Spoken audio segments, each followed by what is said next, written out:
D'accord. Alors je vous pose la question, il a révolutionné le PSG, est-ce qu'il a réussi l'impossible dans ce club qu'on disait incoachable, mal dirigé et sous l'emprise de la République des joueurs? Bon, on va faire simple, voilà, il y a 6 oui. Je voulais maintenant. Il y a 6 oui, mais il y a une nuance chez Djibril. Ouais. Expliquez-moi. Non, je voulais maintenant parce que c'est un... Mais vous avez mis oui, je vous ai Oui. pas mis la pression. Oui, Hein. oui. Parce que c'est un entraîneur qui a quand même de la bouteille, qui a de l'expérience, c'est un très très bon entraîneur, qui a une très bonne équipe. Donc pour moi, c'était une histoire de temps. Donc c'est le. Mais rappelez-vous ce qu'on disait. Oui, mais c'est le mot impossible, comme s'il avait pas de qualité dans son groupe. Il a des joueurs de qualité. Il fallait juste qu'il trouve les bons leviers, et les bons mots à faire passer dans l'équipe. Et parce qu'il y a de la qualité dans cette équipe. Donc c'est le mot impossible, comme s'il avait une équipe de DH et qu'il avait atteint. Les quarts de finale de Ligue des Champions, il a une équipe quand même de qualité. C'était juste voilà, mettre les têtes droites et à faire réaliser aux joueurs qu'il y avait de la qualité dans cette équipe. Et c'est vrai, vous, Bruno, qui suivez au quotidien le Paris Saint-Germain, on se demandait l'an dernier combien de fois on a utilisé le mot incoachable. Enfin, je dis l'an dernier, ça pouvait être les années d'avant. Ils les ont tous essorés, épuisés. Cette interview terrible de Pochettino dans le journal L'Équipe qui disait au PSG, tu viens pour faire ce qu'on te dit de faire et pas avec tes idées. Là, le moins qu'on puisse dire, c'est qu'il est avec ses idées, qu'il les a imposées. Indépendamment même, comme ça je vais aller plus sur le terrain du back-office que du jeu, là où était Djibril, à faire plier ce club sous son emprise. Vous vous rappelez de Jean-Michel Aulas qui disait « Je cherche un conducteur pour ma F1 ». C'était un peu ça, en fait, ce qui se passait au Paris Saint-Germain, c'est qu'on mettait des entraîneurs, mais qui étaient quelquefois... Prenons l'exemple d'Unai Emery. Unai Emery, c'est un entraîneur qui était capé, qui venait d'Espagne, qui avait déjà un parcours européen, mais il n'avait jamais entraîné un grand club. Là, en fait, Luis Enrique, il est arrivé sur le côté... Moi, j'ai l'habitude. J'ai fait le FC Barcelone, j'ai gagné. J'ai pas besoin de... Voilà, je vais pas me mettre à genoux pour avoir le Paris Saint-Germain. Et en plus, on lui a donné une chose qui est très importante. On lui a donné de la liberté. Ce qui n'est pas forcément donné à tout le monde au Paris Saint-Germain. Et en plus, le binôme avec Luis Campos, parce que... C'est pas gagné au départ non plus. Beaucoup tombent sur Luis Campos, sur sa première année peut-être avec Luis Enrique, mais sur la deuxième année, les recrutements, Pacho, c'est demandé par Luis Enrique, Luis Campos lui apporte, etc., etc. Donc en fait... Neves, Doué, etc. Donc en gros, il y a des binômes qui marchent. Quand Antero Henrique ne pouvait pas se saquer un Unai Emery, ou un Thomas Tuchel, quand Leonardo venait mettre le bazar aussi avec ses entraîneurs, là en fait, on a un entraîneur qui peut travailler, le président... On lui a dit juste de présider, d'arrêter de donner des objectifs. C'est lui qui fixe les objectifs. Et il donc, a coupé son portable, l'accès aux joueurs ou pas, Nasser Al-Khelaifi? En tout cas, il le fait un peu moins. Et je pense que s'il venait à trop le faire, Luis Enrique n'apprécierait pas et lui dirait... Donc c'est assez révolutionnaire, alors. C'est assez révolutionnaire, effectivement. Et c'est pour ça qu'en fait, Luis Enrique est l'un des premiers entraîneurs à être tranquille, entre guillemets, pour travailler au Paris Saint-Germain. Souvenez-vous, lors de son arrivée, c'était en juillet 2023, le discours de Nasser Al-Khelaifi était clair, c'était un discours aussi qu'il avait adressé aux joueurs. Il est important de vous dire que le coach a le pouvoir de faire ce qu'il veut, c'est lui qui décide. Nous sommes tous dans la même direction, avec Luis Enrique, Luis Campos et le staff. Nous entrons dans une nouvelle ère, avec une nouvelle mentalité, un nouvel état d'esprit. Déjà, c'était des mots forts. Et la révolution, on peut parler de révolution de Luis Enrique. Eh bien, on parle de quoi? On parle évidemment d'un jeu offensif. Il en a parlé dès son arrivée, depuis longtemps.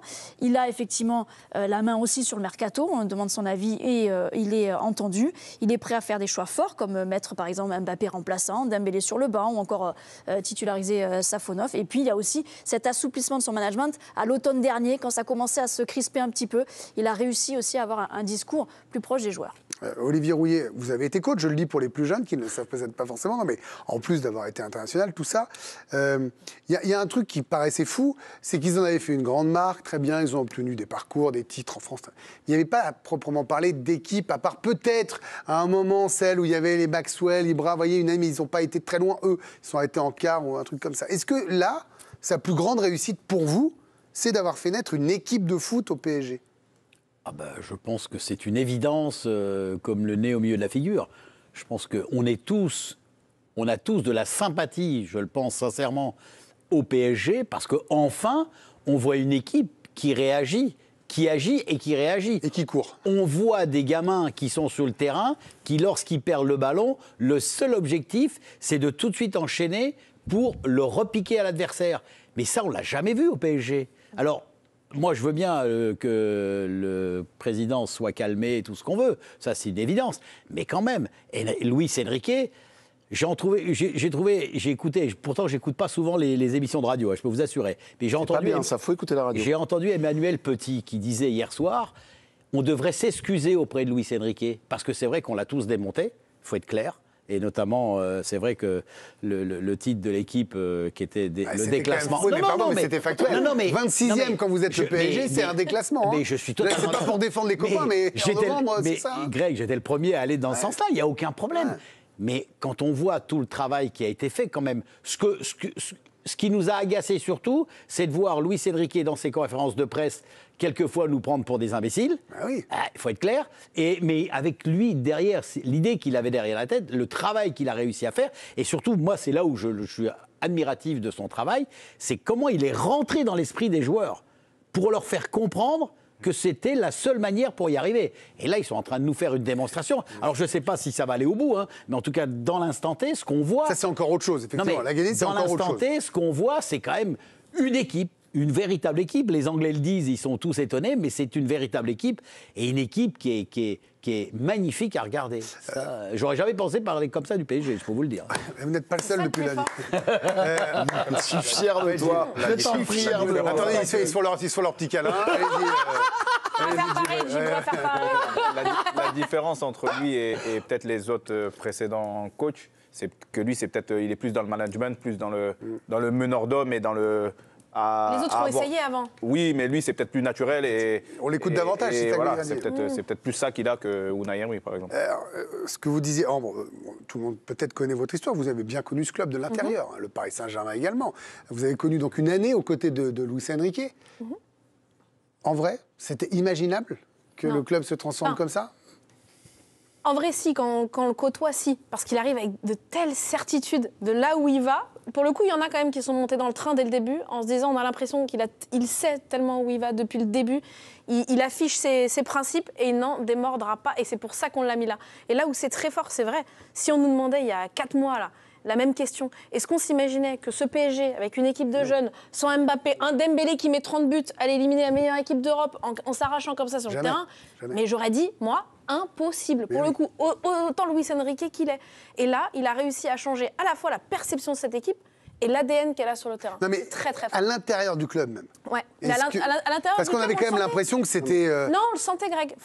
Très bien, mais expliquez-nous. Moi, pour le coup, dès le premier jour où il était là, j'ai fait sa toute première interview, c'est-à-dire il venait d'être présenté par Nasser El Khelaifi, première interview avec lui, il arrive et il dit, voilà comment je vais faire. Déjà, moi, il n'y aura plus de statut, il n'y aura plus de stars, il y aura du mérite. Ça veut dire pour être sur le terrain, oui, mais ici... Il y a plein de coachs qui le disent, puis au Paris Saint-Germain, dans un contexte tel que Paris Saint-Germain, avec la pression et le manque de temps qu'on laisse au coach, tous l'ont dit, peu ont réussi à le faire. Lui, il a dit, moi je viens pour ça. Et c'est comme ça ou pas autrement. PSG, pas PSG, Nasser El Khelaifi, pas Nasser El Khelaifi, ce sera comme ça. Et c'est pour ça qu'ils ont été le chercher. Dès le début, dès sa première interview, il a dit, je ne sortirai pas de ma route. Et il avait de telles convictions. Et ses joueurs, et c'est pareil à l'entraînement, quand il va à Arsenal et qu'il se passe d'Ousmane Dembélé, quand on voit la dimension qu'il a pris aujourd'hui, on comprend désormais les choix que Luis Enrique a fait. Mais lui, il a compris avant nous tous. Mais c'est vrai que c'est vrai que typiquement ce genre d'écart là, Arsenal, c'était le genre de truc qui mettait le feu aux poudres au PSG. Et les années d'avant, c'était la crise de novembre. Vous y étiez sur votre star. Et tu as vu la photo d'Ousmane Dembélé en train d'embrasser Luis Enrique à Liverpool, et d'être dans ses bras et en gros lui dire merci. Rien que dans le regard, tu sens que merci de nous avoir emmenés là. Mais j'aimerais qu'Olivier et Djibril nous expliquent la confiance qu'il peut y avoir entre un joueur et un coach. Moi, ça m'intéresse. Vous avez évidemment des relations très fortes, notamment avec Giroud, voilà, ce genre de choses. Vous aussi, Olivier, vous avez connu des coachs ou des joueurs que vous étiez coach. Qu'est-ce qui fait qu'à un moment, il y en a un qui vous embarque, vous vous dites il a raison. C'est les résultats ? C'est parce que vous vous sentez à l'aise sur... Non mais expliquez-nous, parce que nous, on n'y a jamais été. C'est parce que tu te sens bien avec lui. C'est tout ça. En tout cas, en ce qui me concerne, moi, mon premier entraîneur qui s'appelait Monsieur Rodin, tu te sens bien avec. Tu comprends.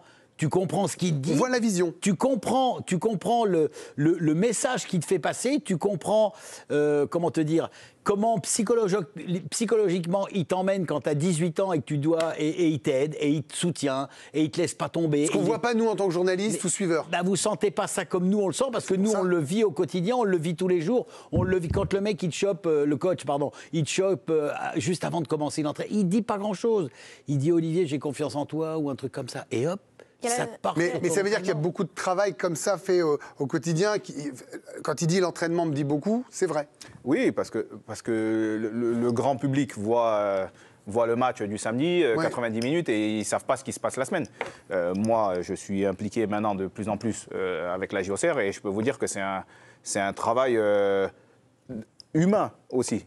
J'ai mes joueurs au téléphone, quand je les vois, on ne parle pas que de foot, on essaye que l'homme autour du joueur soit bien. Et en général, il te le rend sur le terrain. Et c'est comme Olivier le dit, tu te sens bien avec ton coach. Moi, Giroud, tactiquement, c'est pas le meilleur coach que j'ai eu de loin. Mais c'était le meneur d'hommes, le meilleur meneur d'hommes que j'ai eu.